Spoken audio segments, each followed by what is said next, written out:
A very good morning to all. I hope you all are doing well. तो चलिए शुरू करते हैं आज के सेशन को।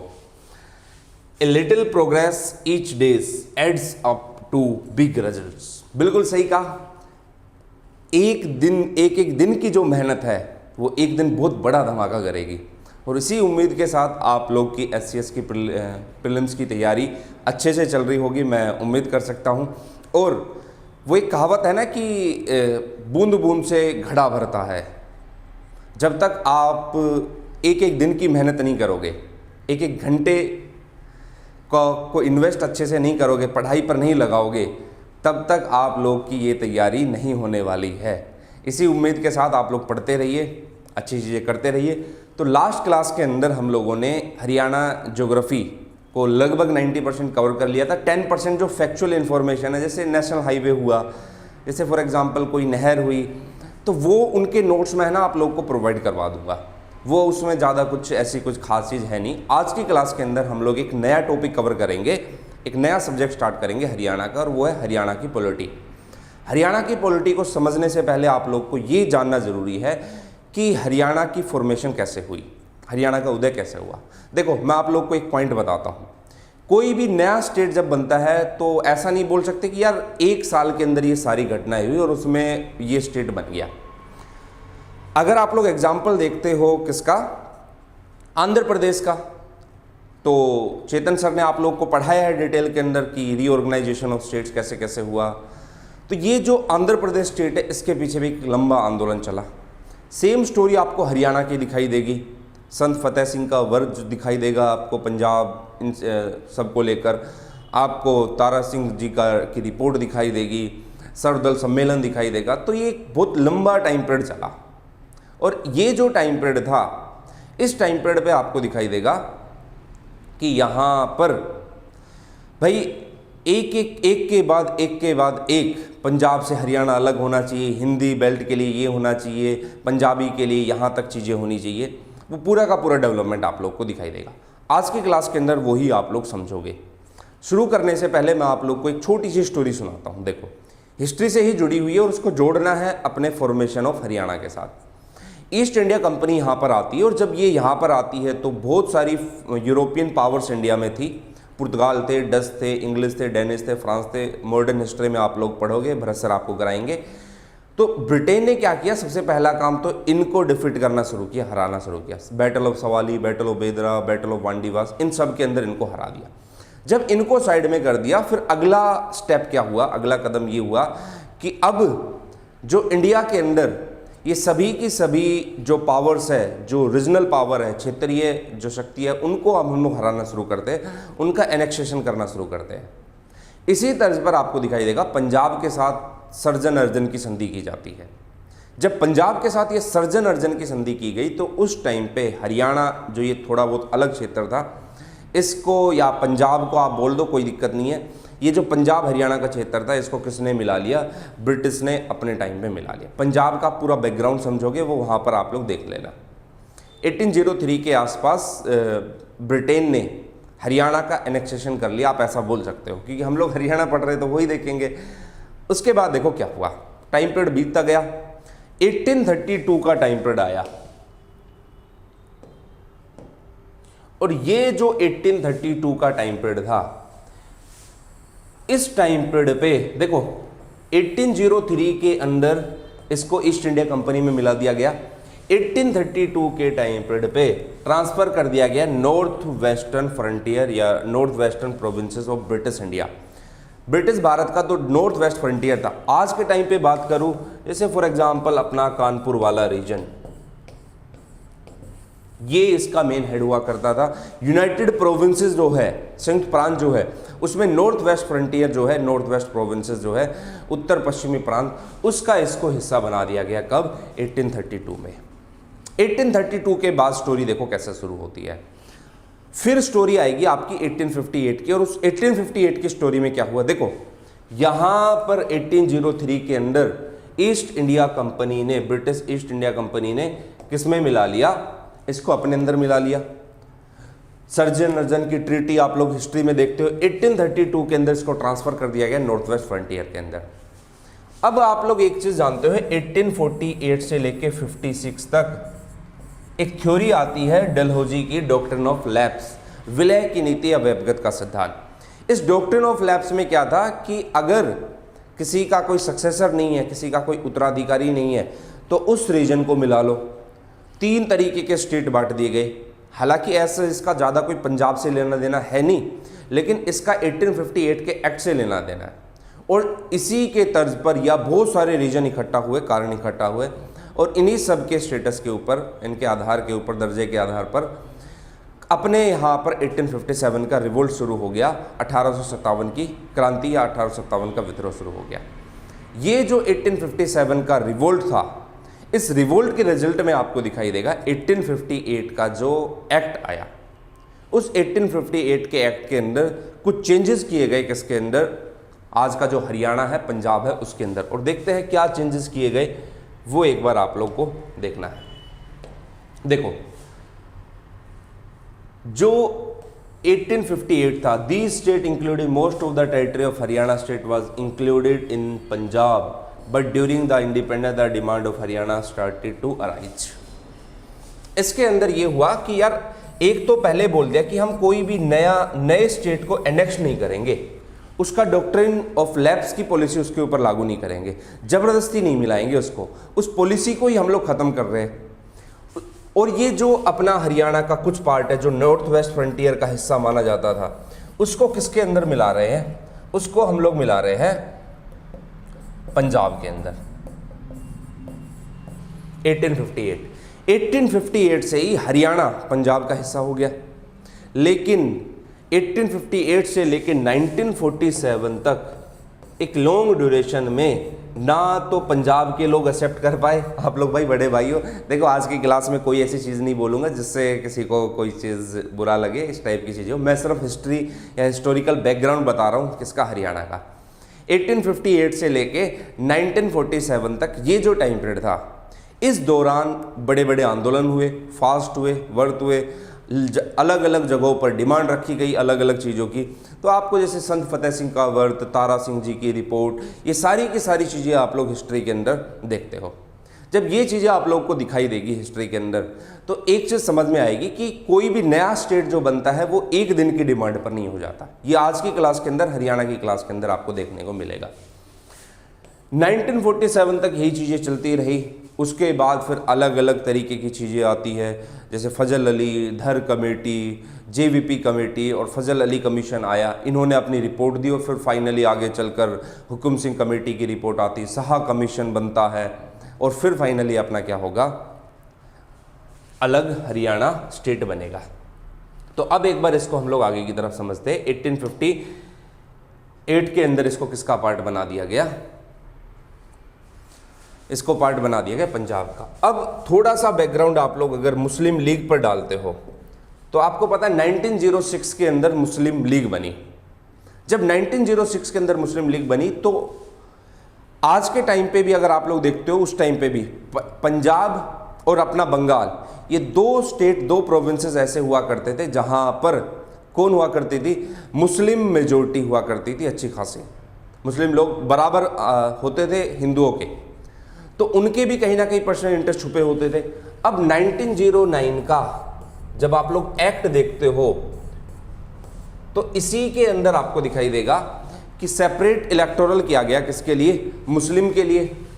मुस्लिम को सेपरेट इलेक्टोरल दिया गया। इसका मतलब ये हुआ कि मुस्लिम को वोट डाल सकता है कौन? मुस्लिम। अब एक छोटी सी चीज़ बताओ, ये एक एरिया है, इसमें 80% मुस्लिम है और 20% कौन है? हिंदू है। लीडर कौन होगा? मुस्लिम होगा। वोट डालेगा कौन? मुस्लिम। सेपरेट इलेक्टोरल का यही तो मतलब होता है। इस 80% मुस्लिम को वोट, मुस्लिम लीडर को ये लोग वोट डाल रही है। 20% हिंदू समझेंगे यार हम तो वैली बैठे हैं, ऐसे ही बैठे हैं, चलो हम लोग इस क्षेत्र को छोड़कर, इस जगह को छोड़कर दूसरी जगह जाते हैं। अब आप कहोगे सर इसका क्या लेना देना मुस्लिम लीग से? अब इस पॉइंट से आपको समझ में आएगा कि क्या इसका इस पॉइंट से लेना देना है। देखना भैया, अगर आप लोग हिस्टोरिकल फैक्ट देखते हो तो 1906 के अंदर जो अपनी कमेटी बनी, जो अपना मुस्लिम लीग बना, उसका हर साल सेशन होता था। 1926 का जो सेशन था, पीरजादा मोहम्मद हुसैन स्वागत कमेटी दिल्ली सेशन के हेड थे। ऑल इंडिया मुस्लिम लीग जो थी, पीरजादा मोहम्मद हुसैन साहब उनके हेड थे। 1926 के अंदर ये क्या बोलते हैं कि जो हरियाणा स्टेट है इसको पंजाब से अलग करके किसमें मिला दो, दिल्ली के अंदर मिला दो। क्या इंटरेस्ट रहा होगा इनकी, भाई साहब की मनसा क्या रही होगी, वो थोड़ी सी क्लियर कर देता हूँ। देखो, एक पॉइंट आपको ध्यान रखना है कि पंजाब से हटकर किसमें आना चाहिए, दिल्ली में आना चाहिए। रीजन क्या है?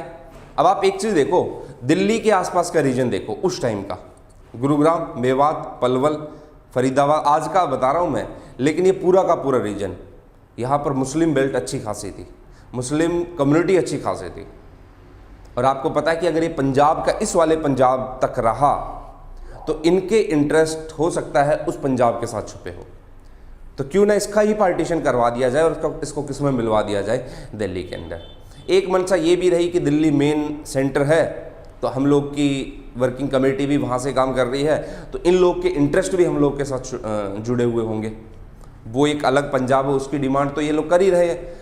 आप दूर मत जाओ, 1926 के बाद 4 साल आगे चल जाओ, मुस्लिम मेजोरिटी रीजन को लेकर बात हो जाएगी।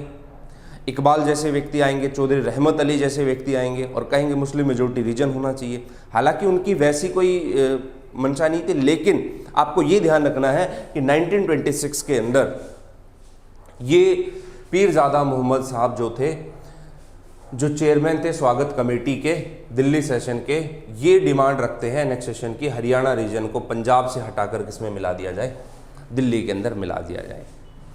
अब अगर मैं बात करूं तो हमारी जो कांग्रेस है, उस टाइम की कांग्रेस है, उसने कुछ एक गलतियां की है इतिहास के अंदर, लेकिन हो सकता है कि उस टाइम पे कुछ वक्त ही ऐसा रहा हो। जैसे एक एग्जांपल मैं आप लोग को बताऊं, 1909 का जब मोर्ले मिंटो रिफॉर्म आया तो उसमें बोल दिया कि मुस्लिमों को सेपरेट इलेक्टोरल होगा। 1916 के अंदर कांग्रेस ने भी, जब लखनऊ सेशन हुआ, ज्वाइंट सेशन हुआ दोनों का, ऑल इंडिया मुस्लिम लीग का और कांग्रेस का, उसने भी इस चीज़ की क्या दे दी, अप्रूवल दे दी। सेम चीज़ यहाँ पर इन्होंने दोहराई, कब, 26 के बाद जो 28 का टाइम पीरियड आता है उसके अंदर। देखना है कैसे चीज़ें को दोहराया। सर्वदल सम्मेलन जो दिल्ली के अंदर हुआ 1928 के अंदर, Delhi Pradesh Congress Committee also repeat a similar demand, उन्होंने भी क्या रखा, सेम डिमांड को रखा। लेकिन आप कहोगे सर ये तो दिल्ली की कमेटी तो डिमांड रखेगी। रीजन कोई भी रहा हो, लेकिन प्रदेश कांग्रेस कमेटी ने भी उस चीज़ को बढ़ावा दिया। ये छोटी छोटी जो इतिहास की जो घटनाएं हैं ना, जो इंसिडेंट्स है, यही एक दिन बड़ा धमाका कर जाएगी। जैसे आपके छोटे छोटे एक एक घंटे एक दिन आपको डीएसपी बना देंगे, आपका एक एक दिन आपको एसडीएम बना देगा, ऐसे इतिहास की छोटी छोटी घटनाएं एक दिन क्या लेकर आ जाएगी, तूफान लेकर आ जाएगी। और तूफान देखो कैसे आएगा। तो ये सारी की सारी चीज़ें हुई। उसके बाद आप लोग को पता है 28 जो टाइम पीरियड था हिस्ट्री के अंदर, वो एक ऐसा टाइम पीरियड था कि वहाँ पर बहुत सारी पॉलिटिक्स में परिवर्तन हुआ, बहुत सारी पॉलिटी चेंज हुई। 28 के अंदर साइमन कमीशन इंडिया आता है, 28 में ही नेहरू रिपोर्ट, 28 के अंदर ही जिन्ना का लेटर एग्रीमेंट, 28 में ही, मतलब उसके 1 साल के बाद तो हो ही गया था आसपास, पूर्ण स्वराज डे को लेकर बातें होगी। और यही सारी चीज़ें सिविल डिसोबीडियंस मूवमेंट के बेस पर होगी। और इसी को लेकर राउंड टेबल कॉन्फ्रेंस बुलाई जा रही है, आरटीसी, गोलमेज सम्मेलन। देखो हिस्ट्री के अंदर भरत सर आप लोग को ये सारी चीज़ें डिटेल में पढ़ा देंगे, मैं तो एक ब्रीफ इंट्रोडक्शन दे रहा हूँ कि फर्स्ट राउंड टेबल कॉन्फ्रेंस जब फेल हो गया तो सेकंड राउंड टेबल कॉन्फ्रेंस में सभी दलों को बुलाया जाएगा कि आप लोग आओ और इंडिया के अंदर जो जो रिफॉर्म चाहते हो इसको हम लोग लागू करेंगे। कॉन्स्टिट्यूशनल रिफॉर्म के लिए सेकंड राउंड टेबल कॉन्फ्रेंस हुई। अब इस सेकंड राउंड टेबल कॉन्फ्रेंस में देखना है कि क्या हुआ। देखो ये जो सेकंड राउंड टेबल कॉन्फ्रेंस होगी, इसमें आपको दिखाई देगा सर जॉफ्री कॉर्बेट और सेक्रेटरी जो इंडियन डेलीगेशन के थे। जैसे इस टाइम पे आपको पता है कि नए वाइसराय के रूप में वेलिंगटन आते हैं और जो सेक्रेटरी जो थे वो कौन थे, सैमुअल होर। तो ये जो सेक्रेटरी ऑफ इंडियन डेलीगेशन है और जो सर जॉफ्री कॉर्बेट है, ये फाइनेंस कमिश्नर थे उस टाइम पे पंजाब के।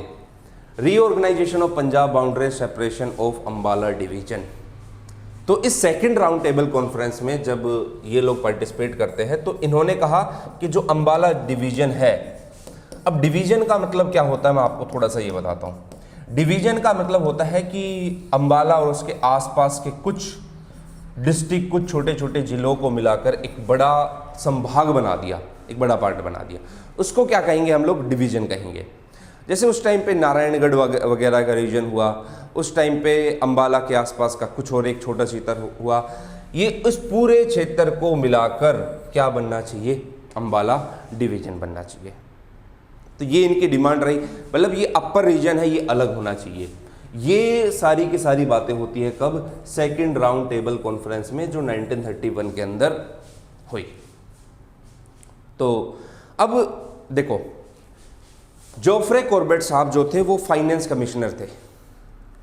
इन्होंने एक लॉजिक ये भी दिया कि जब पंजाब हरियाणा ये पूरा का पूरा एक है तो इनके फाइनेंस में बड़ी प्रॉब्लम आती है।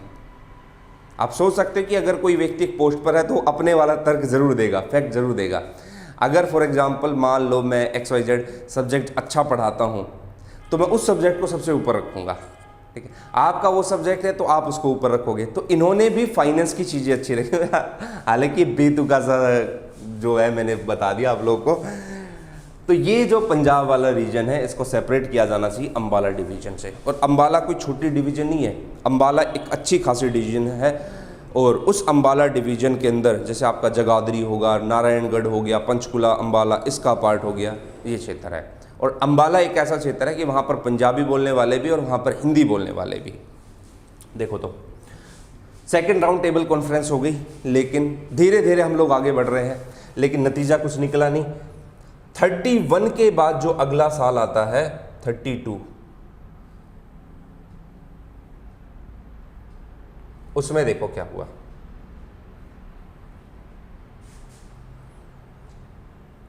देखते हैं एक बार। On September 9, 1932, famous nationalist leader of Haryana and Delhi, Deen Bandhu Gupta gave a statement to separate Haryana. Consider 1932 का जो टाइम पीरियड था, दीन बंधु गुप्ता ये अपनी स्टेटमेंट देते हैं। और स्टेटमेंट देने के बाद ये क्या करते हैं? Separate Haryana considering it as different from Punjab. लो भाई, 1932 के अंदर ये बातें पूरी कर दी किसने? इन्होंने पूरी बातें कर दी। 1932 के अंदर क्या होना चाहिए? एक सेपरेट स्टेट होना चाहिए। किससे? पंजाब से।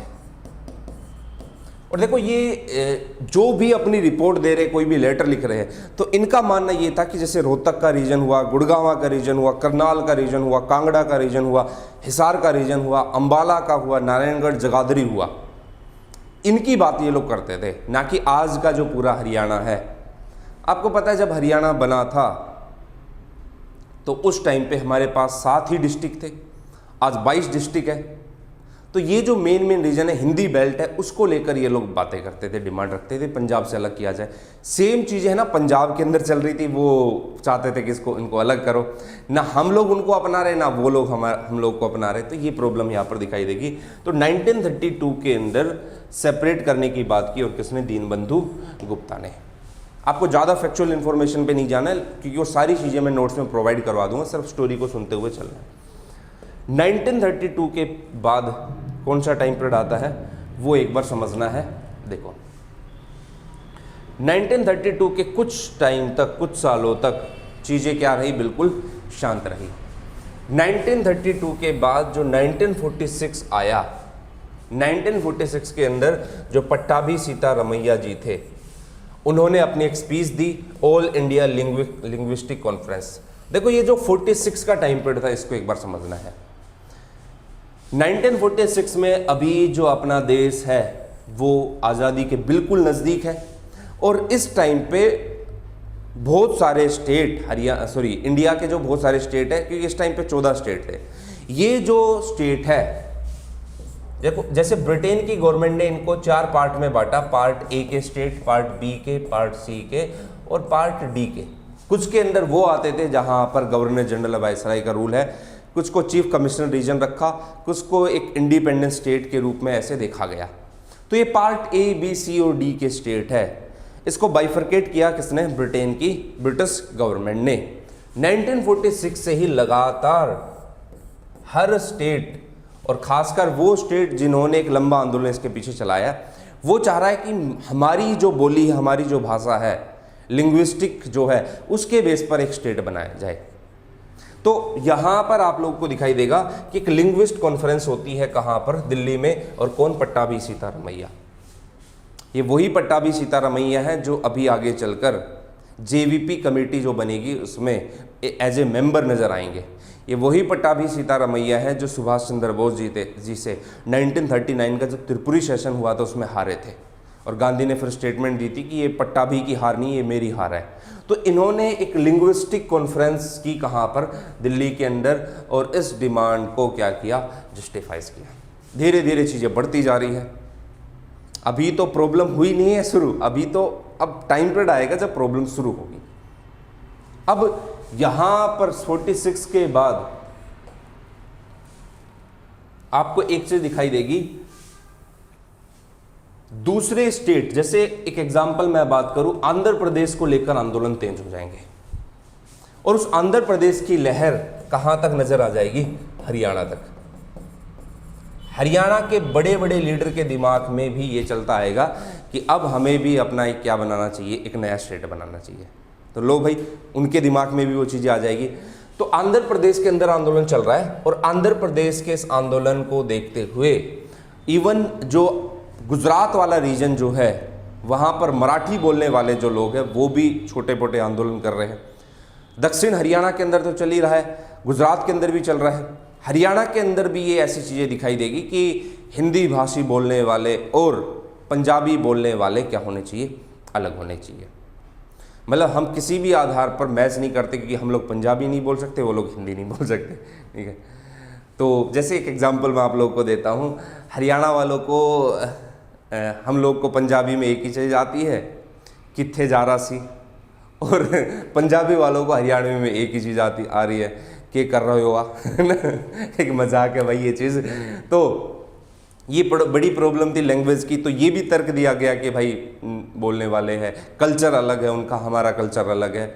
अगर कोई पंजाबी भाई है तो भाई इस चीज़ को कोई पर्सनली नहीं लेगा, पहले ही बता रहा हूँ कि कहीं बोलोगे नहीं सर तो इसमें बात कर रहे हैं। देखो इसके बाद क्या चीज़ आपको दिखाई देगी, ये सारी की सारी चीज़ें हुई। तो ऑल इंडिया लिंग्विस्टिक कॉन्फ्रेंस इन्होंने की और जस्टिफाई किया इसको, डिमांड को। 46 के बाद का जो टाइम पीरियड है उसमें आप लोग देखना उसके बाद क्या होता है। फिर बना दी क्या? धर कमेटी या धर कमीशन। अभी शायद 1-2 क्लास पहले ही सर ने आपको ये वाला टॉपिक कराया है, लेकिन मैं तो एक छोटा सा पॉइंट आप लोग को इसमें बता रहा हूं। धर कमेटी देखो 46 के बाद 1946 के अंदर जब पट्टाभी सीतारमैया जी ने कॉन्फ्रेंस की, 1947 में इंडिपेंडेंस मिली और सबसे बड़ा चैलेंज यही लिंग्विस्टिक का आया। आंध्र प्रदेश बनना चाहिए, तेलुगु भाषी लोग इस चीज़ की डिमांड रख रहे हैं। तो ये जो आंध्र प्रदेश बनना चाहिए इसको लेकर वहाँ पर मूवमेंट शुरू हो गए। तो अब जो धर कमेटी बनी 1948 के अंदर, ये अपनी रिपोर्ट में बोलती है कि हम लोग लिंग्विस्टिक के बेस पर, भाषा के आधार पर राज्य नहीं बनाएंगे, स्टेट नहीं बनाएंगे।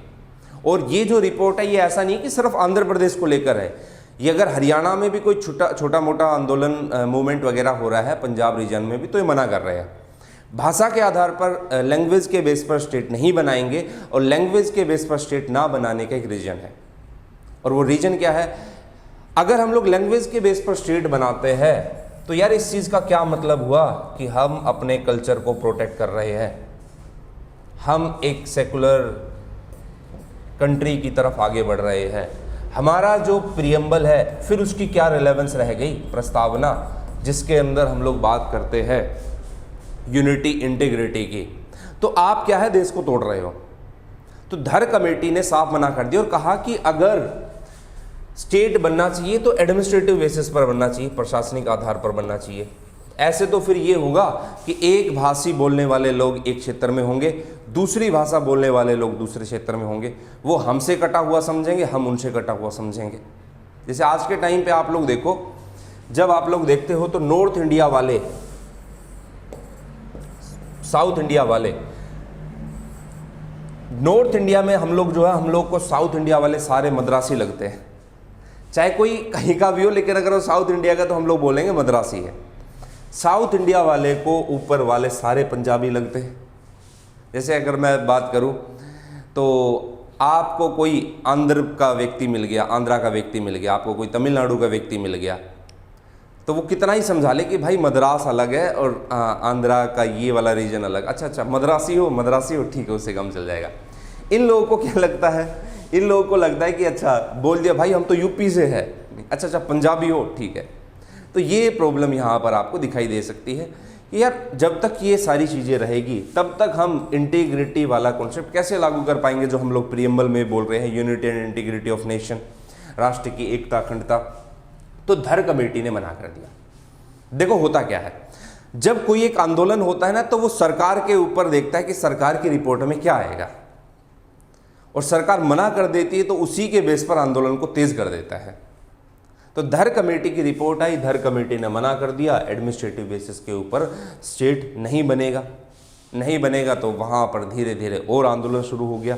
फिर उसके बाद इस धर कमेटी की रिपोर्ट को इन्वेस्टिगेट करने के लिए, जांच करने के लिए एक और कमेटी आती है, और उस कमेटी का नाम क्या था, जेवीपी कमेटी, जवाहरलाल नेहरू वल्लभ भाई पटेल पट्टाभी सीतारमैया। देखो अब पट्टाभी सीतारमैया आपको पता है 1946 के अंदर ये कॉन्फ्रेंस कर चुके थे। तो जवाहरलाल नेहरू वल्लभ भाई पटेल पट्टाभी सीतारमैया, इन्होंने क्या किया, इन 3 मेंबर को लेकर एक कमेटी बनी, और इसकी रिपोर्ट अप्रैल 1949 के समथिंग 1949 के आसपास आती है। कमेटी तो दिसंबर महीने में ही बना दी गई थी। जो जेवीपी कमेटी ने भी जो लिंग्विस्टिक स्टेट है उसकी डिमांड को कुछ टाइम के लिए ठुकरा दिया कि कुछ टाइम के लिए हम लोग भाषा के आधार पर राज्य नहीं बनाएंगे। तो इन्होंने मना कर दिया। अब जब इन्होंने मना किया 1946 से लेके टाइम पीरियड आप लोग देखो कौन सा, 1949, धर कमेटी आ गई, जेवीपी कमेटी आ गई, पट्टाभी सीतारमैया जी ये चीजें कर रहे हैं। यहां पर एक पॉइंट आपको ध्यान रखना है, और वो क्या याद रखना है, 1948 के अंदर देखो ये सारी चीजें है ना आसपास घूम रही है। 46 के अंदर पट्टाभी सीतारमैया जी की स्पीच आई, 1948 में यहां पर अब आपको क्या दिखाई देगा कि जो मास्टर तारा सिंह जी जो थे, ये अपना एक लेटर लिखते हैं, और इस लेटर के अंदर, अजीत लेटर था इनका, इस लेटर के अंदर इन्होंने पंजाबी सूबे से अलग हटके किसकी डिमांड रख दी, सिख सूबे की। लो भाई लोहा गर्म था, मार दिया। तो मास्टर तारा सिंह जी ने पंजाबी सूबे से अलग हटके किस सूबे की डिमांड रखी, सिख। अब इनका मेन मकसद ये हो गया कि नहीं, पंजाबी नहीं, जो सिख कम्युनिटी है या सिख सूबा है यहाँ पर होना चाहिए। और उसका मतलब यही था कि आज का जो पंजाब का वो वाला पार्ट है, मतलब आप जो हरियाणा से बाउंड्री टच करते हैं, इसको, इस वाले पंजाब को हटा दो, बाकी जो पंजाब है उसकी डिमांड, पंजाबी सूबे सिख की डिमांड इन्होंने 1948 में क्या किया, रख दी। तो जब इन्होंने डिमांड रखी तो उसी टाइम पे ये धर कमेटी, जेवीपी कमेटी, इनकी रिपोर्ट आई, और ये लोग मनाही कर रहे हैं कि लिंग्विस्टिक बेस पर क्या नहीं होना चाहिए, स्टेट नहीं होना चाहिए। अब एक के बाद एक चीज देखो आप लोग, 1946 से शुरू हुए हम लोग, 1948 में धर कमेटी बना दी, वो मना कर रहा है। 1948 में पंजाबी सूबे से क्या होना चाहिए, सिख सूबा, मास्टर तारा सिंह जी इस चीज़ की डिमांड रख रहे हैं। 1949 में जेवीपी कमेटी आ रही है, वो मना कर रही है।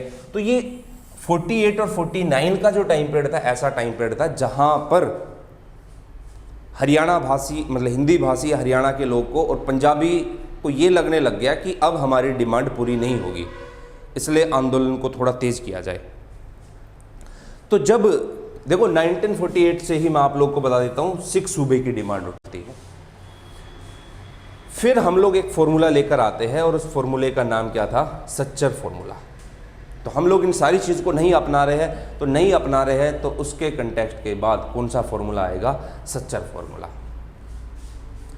पंजाब के जो कि सीएम भी थे कौन, भीमसेन सच्चर। तो ये फॉर्मूला दिया गया 1949 के अंदर, सच्चर फॉर्मूला ऑन अक्टूबर 1949। इस सच्चर फॉर्मूले को देखना है क्या होता है। देखो Punjab province was divided into 2 region. जो पंजाब प्रांत है, इस सच्चर फॉर्मूला जो दिया गया इसको 2 हिस्सों में बांटेंगे।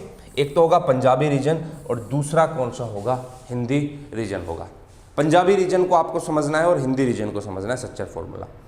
देखो ये जो फॉर्मूला आया इसको कहा जाता है कि इसका बैकग्राउंड 46 से लेके 48 तक ही तैयार हो चुका था, पंजाबी रीजन और हिंदी रीजन। अब थोड़ा सा मैं आप लोगों को बताऊं तो देखो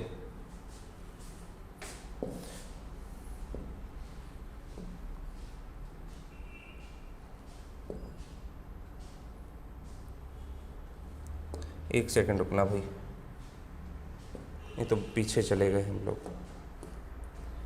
अब इस सच्चर फॉर्मूले में देखना है, एक तो हमने बोल दिया कि क्या होना चाहिए,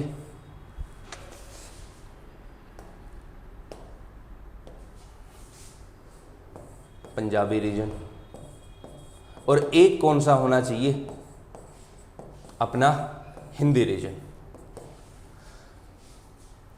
तो ये जो पंजाबी और हिंदी रीजन है इसके अंदर क्या देखना है, इस हिंदी रीजन में आपका कौन कौन सा क्षेत्र आना चाहिए। जैसे आपका रोहतक रीजन हुआ, आपका गुरुग्राम रीजन हुआ, आपका करनाल कांगड़ा हिसार रीजन हुआ,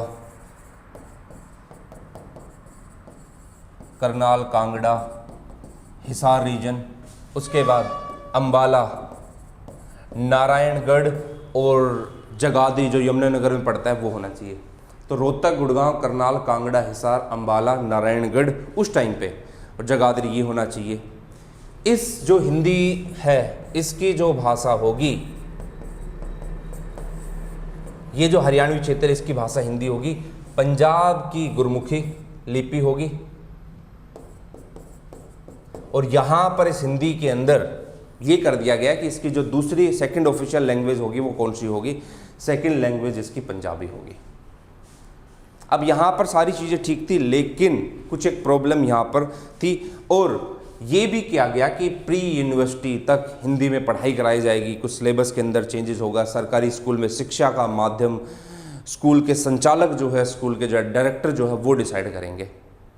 लेकिन सच्चर फॉर्मूले के अंदर प्रॉब्लम ये आई कि यहाँ पर उन्होंने मना कर दिया कि भाई हमें ये खासी चीज़ें पसंद नहीं आ रही है, और ये जो है पंजाब के अंदर कंपलसरी कोई सब्जेक्ट दूसरा क्यों पढ़े हम लोग, इस चीज़ को लेकर भी बात उठी।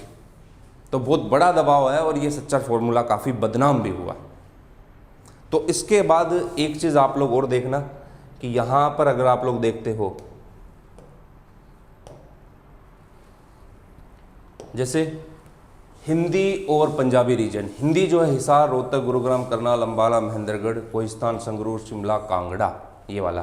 पंजाबी बेल्ट जो है उसमें होशियारपुर, जालंधर, लुधियाना, फिरोजपुर, अमृतसर, गुरदासपुर, अंबाला का कुछ रीजन इसके अंदर आएगा। जैसे अंबाला में जो नारायणगढ़ और जगाधरी वो यहाँ पर आ जाएगा, बाकी रीजन इसके अंदर ये है। तो ये 2 क्षेत्र के अंदर बांट दिया गया, लेकिन जनता ने, वहाँ की जनता ने खुद मना कर दिया कि हम ये सब्जेक्ट इसको हम लोग कंपलसरी नहीं पढ़ेंगे, और इस चीज़ की डिमांड को लेकर बड़ी ही आपत्ति उन्होंने जताई।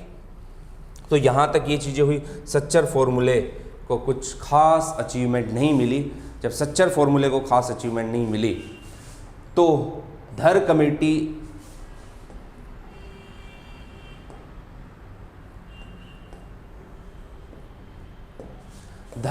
फेल हो गई। धर कमेटी के बाद जेवीपी कमेटी फेल हो गई। ये दोनों कमेटी जब फेल हुई, फिर बीच में 1948 में तारा सिंह जी की रिपोर्ट आई, उसमें भी कुछ नहीं मिला। सच्चर फॉर्मूला आया, सच्चर फॉर्मूले में भी कुछ नहीं मिला। वहाँ पर दूसरी तरफ क्या था 1949 के बाद, जब आंध्र प्रदेश के लोगों ने डिमांड पूरी कर दी तो 1 अक्टूबर 1953 को क्या बना दिया गया था, आंध्र प्रदेश बना दिया था।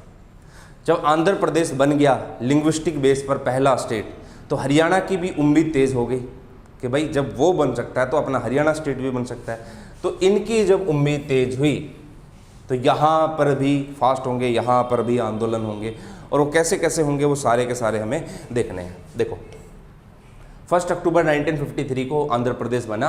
अब आगे कोई भी स्टेट इस चीज़ की डिमांड ना रख पाए, इसलिए हम लोगों ने कौन सा कमीशन बनाया, फजल अली कमीशन 1953। चेतन सर आपको डिटेल के अंदर ये सारी चीज़ें सर ने पढ़ाया होगा या फिर आप लोग की कवर करवा देंगे। ये जो फजल अली कमीशन था, इसने भी यही कहा कि यार कोई भी नया स्टेट बनाएंगे तो उसमें लैंग्वेज सिर्फ एक बेस नहीं होना चाहिए, भाषा सिर्फ एक कारण नहीं होना चाहिए, प्रशासन होना चाहिए, डाइवर्सिटी जो है उसको हम लोग मेंटेन रख पाए, आर्टिकल 29 वाला कॉन्सेप्ट हम लोग जो है वो भी अच्छे से लागू कर पाए। ये फजल अली कमीशन ने बहुत सारी बातें की, रिपोर्ट के अंदर फजल अली कमीशन बनाया। इस फजल अली कमीशन को ही देखते हुए हरियाणा या फिर पंजाब के लोग तो बैठे हुए थे जिद के ऊपर कि नहीं, हम तो क्या बनवा के रहेंगे, एक अलग हिंदी और एक अलग पंजाबी। हिंदी के अंदर हिंदी हरियाणा के इस रीजन के अंदर अपनी हिंदी होगी, पंजाब के अंदर उनकी गुरमुखी लिपि चलेगी। फिर स्टेट रीऑर्गेनाइजेशन एक्ट आया, 7th अमेंडमेंट किया जाता है कॉन्स्टिट्यूशन के ऊपर। ये स्टेट रीऑर्गेनाइजेशन एक्ट जो था 1 नवंबर 1956 में आया। देखो फजल अली कमीशन 1953 में बनता है और 56 के अंदर कौन सा कमीशन आता है, शाह कमीशन लिख दिया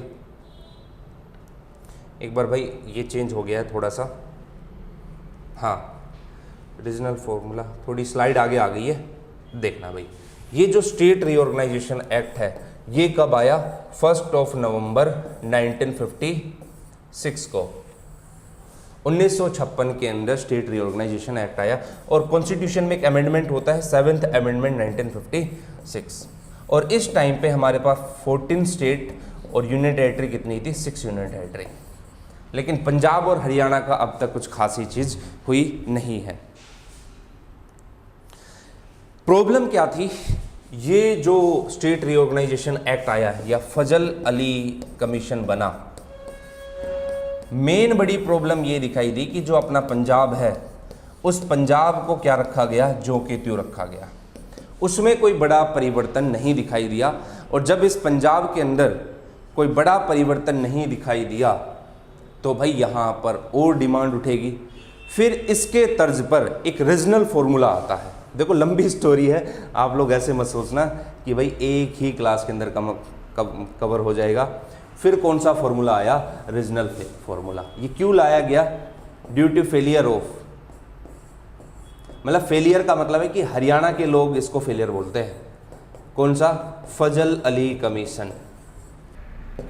तो ये जो रीजनल फॉर्मूला था, क्षेत्रीय फॉर्मूला था, इस क्षेत्रीय फॉर्मूले ने क्या किया, एक तो हिंदी रीजन और दूसरा पंजाबी रीजन। हिंदी रीजन के अंदर कौन कौन से स्टेट है, हिसार, रोहतक, करनाल, उसके बाद अंबाला में नारायणगढ़, जगाधरी, शिमला का कुछ पार्ट, कांगड़ा का कुछ पार्ट, ये आपका पटियाला के अंदर कोहिस्तान रीजन, इसको मिलाकर जींद और नरवाना क्षेत्र, इसको मिलाकर मैं आप लोग को थोड़ा सा ये आपको पीडीएफ में भी नोट्स में मिल जाएगा कौन कौन सा क्षेत्र इसके अंदर था। और बाकी शेष बचा हुआ क्षेत्र किसके अंदर, ये आपको दिखाई देगा पंजाबी के अंदर। 1956 के अंदर ये क्षेत्रीय फॉर्मूला, रीजनल फॉर्मूला लागू किया गया। लेकिन कुछ खास अचीवमेंट यहाँ पर मिली नहीं। 56 के अंदर जब ये क्षेत्रीय फॉर्मूला लागू किया गया तो 1957 में पंजाब में हिंदी आंदोलन चलाया गया। पंजाब के अंदर अपना कौन सा आंदोलन चलता है, 57 के अंदर हिंदी आंदोलन। और ये जो पंजाब का हिंदी मूवमेंट था, पंजाब से हरियाणा अलग या हरियाणा पंजाब अलग, इसको एक बड़े लेवल पर लेकर जाता है। 57 में जब आया तो अब तक ये लग चुका था कि यार कुछ खास अचीवमेंट हम लोग को नहीं मिली है। जब ये खास अचीवमेंट नहीं मिली तो तारा सिंह जी थे वो निकल कर आते हैं और 1960 में 1960 के अंदर वो फिर पंजाब या उनकी जो 6 सूबे की डिमांड थी फिर उसको रखते हैं। और तारा सिंह जी एक अनशन भी करते हैं, लेकिन 60 के टाइम पर भी कोई खास अचीवमेंट मिली नहीं। तो अब देखो टाइम पीरियड बीतता जा रहा है, 1957 60 पंजाब सूबे की मांग, यहाँ पर आंदोलन हो रहे हैं, एक अलग नेतृत्व के रूप में एक अलग लीडर निकल कर आ रहा है। इन सारी घटनाओं के बीच फिर दिखाई देगा आपको 1965 में, 60 से लेकर 65 तक कुछ खास उपलब्धियां यहाँ पर नहीं हुई। 65 में आपको दिखाई देगा संत फतेह सिंह का वर्ध होता है। शिरोमणि अकाली दल के वाइस प्रेसिडेंट भी रह चुके थे संत फतेह सिंह। संत फतेह सिंह का अनशन होता है। संत फतेह सिंह ने 2 बार अनशन किया। पहली बार ये जो अनशन करते तो 1965 में, उस टाइम पे पाकिस्तान के साथ हमारी वॉर शुरू हो गई थी, तो उस चीज़ को देखते हुए फिर आंदोलन को रोकना पड़ा, अनशन को रोकना पड़ा। फिर ये दोबारा आते हैं और जब दोबारा आते हैं तो 21 दिन की भूख हड़ताल पर बैठते हैं और बोलते हैं कि भाई जब तक बन नहीं जाता तब तक हड़ताल पर बैठा रहूँगा। अब इतना दबाव सरकार के ऊपर बन चुका था कि जवाहरलाल नेहरू जी पहले एक बार इनसे बात करने भी गए थे अनशन को लेकर, लेकिन उसका फिर फाइनली कोई नतीजा नहीं निकला। लेकिन अब टाइम पीरियड जो आया वो कौन सा टाइम पीरियड आया, 23 सितंबर 1965 का। देखो ये सारी बातें आप लोग को नोट्स में मिल जाएगी।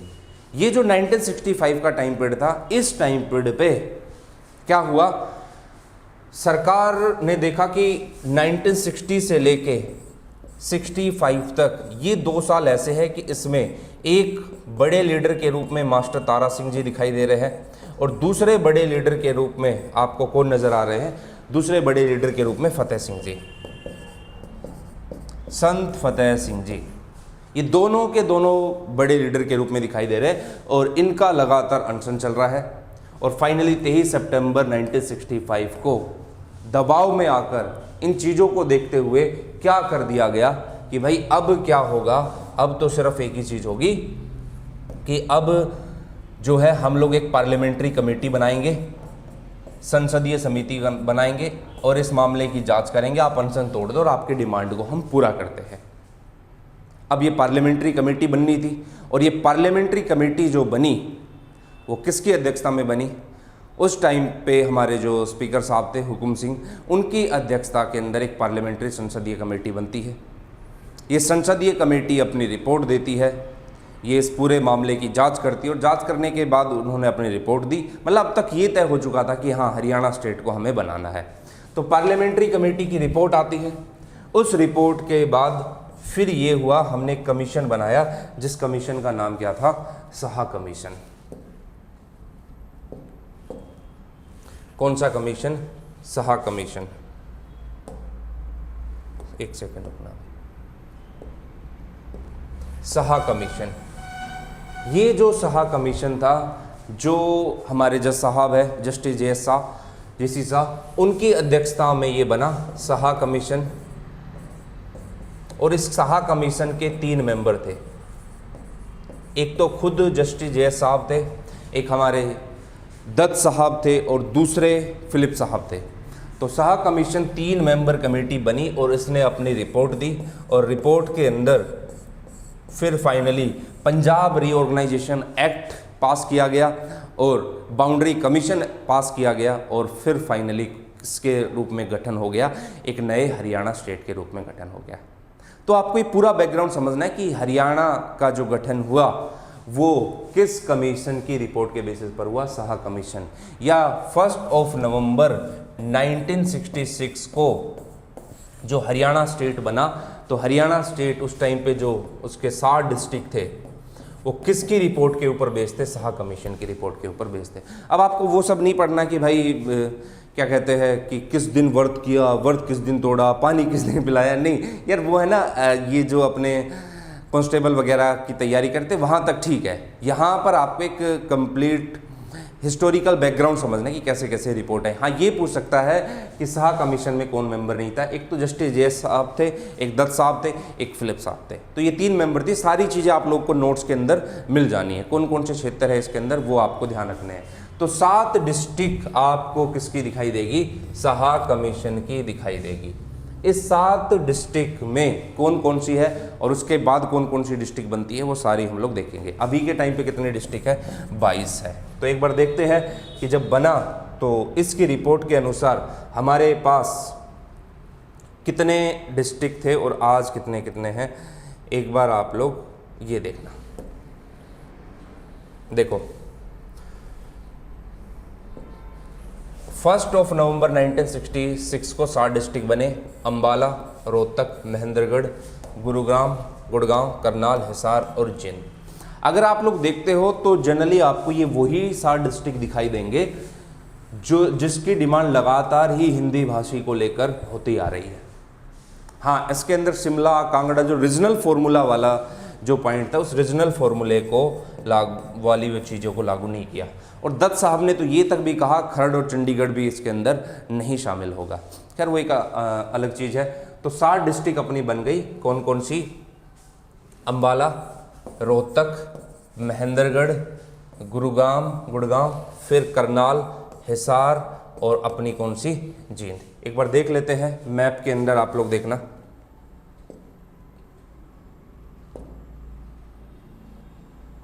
देखो ये है, ये आपको मैप दिखाई देगा। आज की जो 22 डिस्ट्रिक्ट आपको दिखाई दे रही है वो आपको इस तरीके की है। जब बना था तो कितनी डिस्ट्रिक्ट थी? 7 थी। अब एक बार ये और जान लेते कि कौन कौन सी डिस्ट्रिक्ट कब कब बनी। 66 के बाद आप लोग अगर देखते हो तो 1972 के अंदर भिवानी और कौन सा बनता है? सोनीपत बनता है। 73 में कुरुक्षेत्र बनता है। 75 में कौन सा बना? सिरसा। 79 के अंदर फिर कौन सा बना? फरीदाबाद। 89 में कैथल, रेवाड़ी, पानीपत, यमुनानगर। पानीपत की तो 2 बार की स्टोरी दिखाई देगी, जब मैं आगे पढ़ाऊंगा तो थोड़ा सा बताऊंगा भी आप लोग। तो ये 4 डिस्ट्रिक्ट नए बनकर आते। फिर आपका पंचकुला बना 1995 में। 97 में आपका फतेहाबाद और झज्जर बना। अब 5 के अंदर मेवात बना, 8 में पलवल बना और जो लेटेस्ट बना है भिवानी को अलग करके, भिवानी से अलग होकर कौन सा? चरखी दादरी, वो कब बना? 26 के अंदर। तो ये अपना कौन सा स्टेट हो गया? 22 स्टेट। कई बार पता क्या है, कई बार तो ऐसा होता है कि ये पूछ लेता है कि लेटेस्ट डिस्ट्रिक्ट कौन सा बना है। 2016 के अंदर कौन सा बना है? 36, चरखी दादरी। तो ये कुछ लिस्ट है जो आप लोग के सामने है 66 के बाद वो डिस्ट्रिक्ट जो यहाँ पर बने हैं। अब देखो अभी के टाइम पे हमारे पास इन 22 स्टेट को, कितने स्टेट को? इन 22 स्टेट को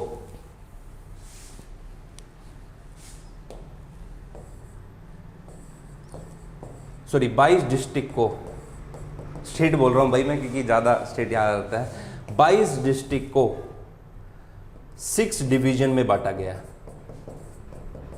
और वो 6 डिवीजन कौन कौन सी है और उसमें कौन कौन सी डिस्ट्रिक्ट आती है वो एक बार उसकी लिस्ट आप लोग को देखनी है, क्योंकि वो इंपॉर्टेंट बनता है, एग्जाम में पूछता है।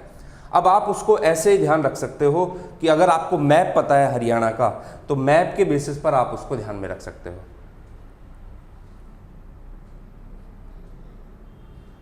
देखो कौन कौन से डिवीजन है अपने, 6 डिवीजन कौन कौन से हैं मेन आपको समझ लेने हैं। पहले 4 थे, बाद में 2 और जुड़ गए, कितने हो गए? 6 हो गए। करनाल डिवीजन। अब आप एक चीज देखो, करनाल डिवीजन में कौन कौन सा आ रहा है? एक आपका करनाल, एक पानीपत, एक कैथल। तो एक बार मैप पर आप लोग जाओ,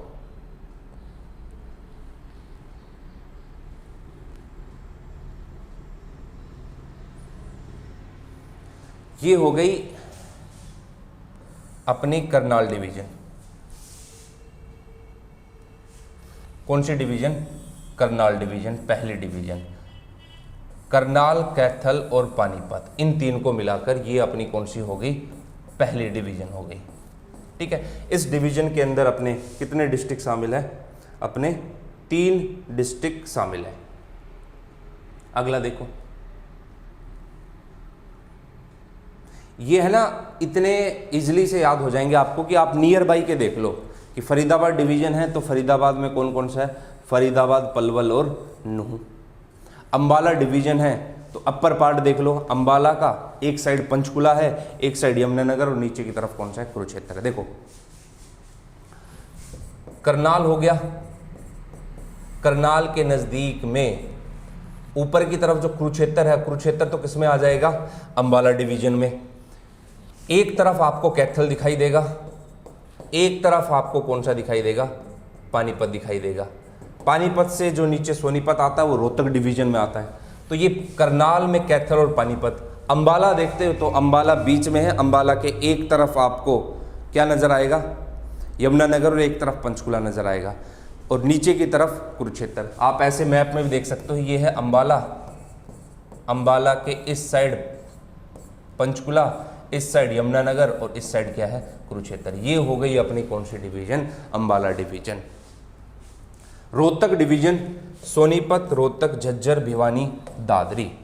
देखो रोहतक आपको दिखाई देगा, भिवानी से अलग होकर क्या बना, रोहतक। रोहतक तो है ही, झज्जर, भिवानी, दादरी और सोनीपत। अब आप एक चीज़ देखो, सोनीपत है, एक साइड आपको नीचे की तरफ दिल्ली, दिल्ली से इस साइड आपको झज्जर, गुरुग्राम के नज़दीक में, गुरुग्राम इसके अंदर नहीं आएगा, ध्यान रखना, और लगाएगा भिवानी, दादरी और रोहतक, ये रोहतक डिवीजन के अंदर आएंगे। 4 ये हो गए। 2 डिवीजन अपने और बसते हैं, और वो 2 डिवीजन और देखने कौन से आपको, एक तो अपना कौन सा, हिसार डिवीजन। हिसार डिवीजन के अंदर नियर बाई के डिस्ट्रिक्ट देख लो याद रखने के लिए, हिसार, फतेहाबाद, सिरसा और जींद। हिसार, फतेहाबाद, सिरसा और जींद, और गुरुग्राम लास्ट में डिवीजन, गुरुग्राम, रेवाड़ी और महेंद्रगढ़। गुरुग्राम, रेवाड़ी और महेंद्रगढ़। तो ये पूरा का पूरा आपका हो गया। एक बार मैप के अकॉर्डिंग और देख लेते हैं इस चीज को।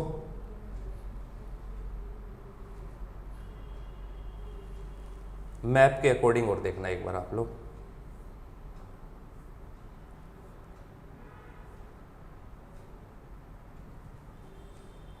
देखो अगर आप लोग मैप के अकॉर्डिंग इस चीज को देखते हो तो ये वाला हो गया अपना कौन सा, अंबाला डिवीजन वाला पार्ट, ठीक है। अंबाला, पंचकुला, ये रोहतक वाला, ये अपनी करनाल डिवीजन हो गई। ये अपनी कौन सी हो गई, गुड़गांवा डिवीजन। फिर आपकी ये वाली नज़दीक वाली कौन सी हो गई, रोहतक। ये वाली कौन सी हो गई, हिसार डिवीजन, ठीक है। ये इस तरीके से ये आपकी कौन सी हो गई, फरीदाबाद वाली। तो इस तरीके से आप लोग, अगर मैप आपको पता है कि कौन सी डिस्ट्रिक्ट किसके अंदर आती है, तो आप इजीली आप उसको बता सकते हो कि कौन सी डिस्ट्रिक्ट किसके नज़दीक में बाउंड्री टच हो रही है। तो आप इस मैप को देखकर इजीली बता सकते हो कि कौन सी किस डिवीजन के अंतर्गत ये अंदर आती है। देखते एक बार, लास्ट में चलते हैं।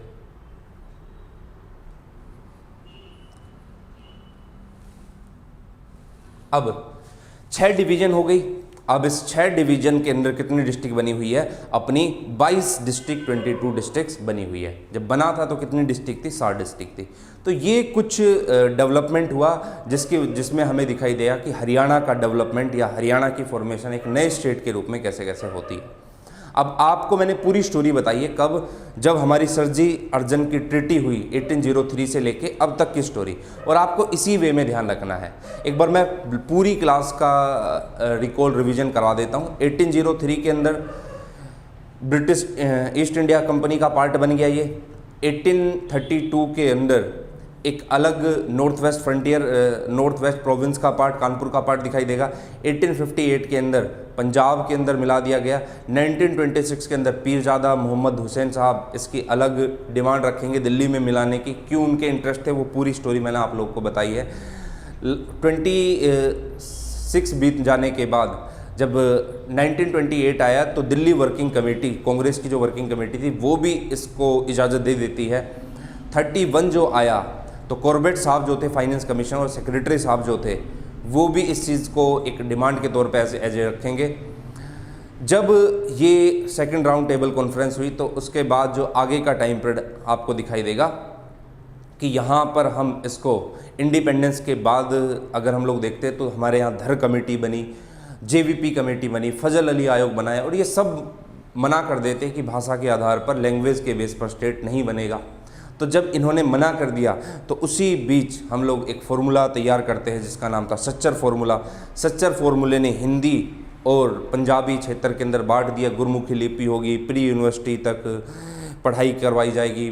तो ये इस तरीके की चीज़ें उसके अंदर सच्चर फार्मूले में दिखाई दी, लेकिन कुछ खास अचीवमेंट मिली नहीं, बदनाम हुआ सच्चर फार्मूला।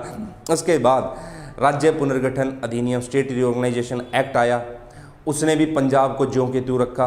तो हमने रीजनल फार्मूला दिया, तो 1960 के अंदर तारा सिंह जी व्रत रखते हैं, 65 के अंदर 2 बार फास्ट रखा जाता है किनके द्वारा, संत फतेह सिंह के द्वारा। और फिर दबाव में आकर एक बार सरकार क्या करती है, भाई अब तो बनना ही चाहिएगा। हुकुम सिंह जो कि हमारे स्पीकर साहब थे, उनकी अध्यक्षता में एक पार्लियामेंट्री कमेटी बनी, इन्होंने अपनी रिपोर्ट दी, साहा कमीशन बना, 3 मेंबर बने, पंजाब पुनर्गठन एक्ट पास हुआ, और उसके अंदर फिर फाइनली अपना हरियाणा की 7 डिस्ट्रिक्ट निकल कर आती है। और आज के टाइम पे कितने डिस्ट्रिक्ट है, 22 डिस्ट्रिक्ट। ये पूरी स्टोरी थी किसकी, हरियाणा की। आई होप आपको पूरी अच्छे समझ में आ गई होगी। अगले नेक्स्ट क्लास जो होगी अपनी, इसी से आगे फिर हम लोग कंटिन्यू करेंगे, जो हरियाणा की पॉलिटी के अदर पोर्शन है वो हम लोग कवर करेंगे। Thank you so much.